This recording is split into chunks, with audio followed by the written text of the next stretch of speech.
Right. Okay, so we worked out in the first, sorry there's a new video, the stupid app I have is messing things up. Okay, I've got f of x is equal to x cos x. We've done all that work which took us a week, and we've showed that there's a stationary point for this curve, which was the root of the derivative, okay, are at 0,8603. The last question says classify the stationary point. So to classify stationary points, okay, well, we're going to look at the gradient, okay. So the gradient function f dash x, okay, is going to be equal to what we did just now using the product rule. The derivative of x is 1, then that stays the same, which is cos x, then that stays the same, which is x, and the derivative of cos x is negative sine x.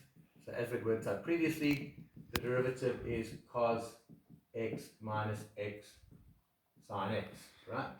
Now let's classify the stationary point. So to do that, we're going to look at gradients just before that point and just after that point. If before the point the gradient is positive and after it's negative, it'll be a local maximum. If it's the other way around, if just before 0,8603 it's negative and afterwards it's positive, that will be a local maximum. In that scenario, in this scenario, it will be a local minimum.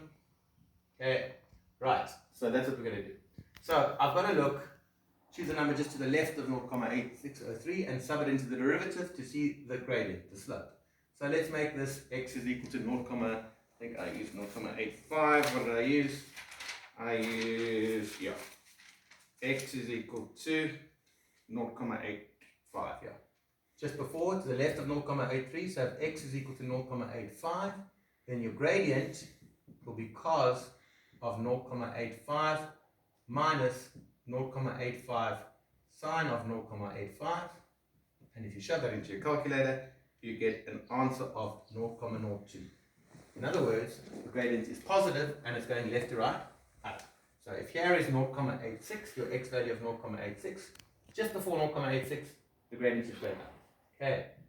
If I look just after 0,86, so let's say I chose 0,87, then the gradient will be cos 0,87 minus 0,87 sine 0,87, okay, and you get an answer of negative 0,02. What have we learned? That just after 0,86, okay, the gradient is going to be negative. So I've got this situation. The gradient just before 0,86 on this function is positive. The gradient just after 0,86 is negative, which means that this over here, to classify the stationary point, we say that there's a local maximum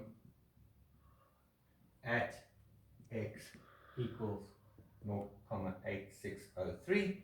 We're nearly done, and if you look at the curve, the original red function over here is not focusing, which is f of x is equal to x cos x, you can see that the stationary point is a local maximum, which is what we said. Right, thank the Pope, that took forever. We are done. What you need to do now, guys, is in your textbooks, your algebra textbooks, do all of exercise 1. It's on page 298. I will post the memo in Classroom. And that, ladies and germs, is that. Au revoir. Thank you, Brogan. Pleasure. Say goodbye, Brogan. I shall. Goodbye. Right, farewell.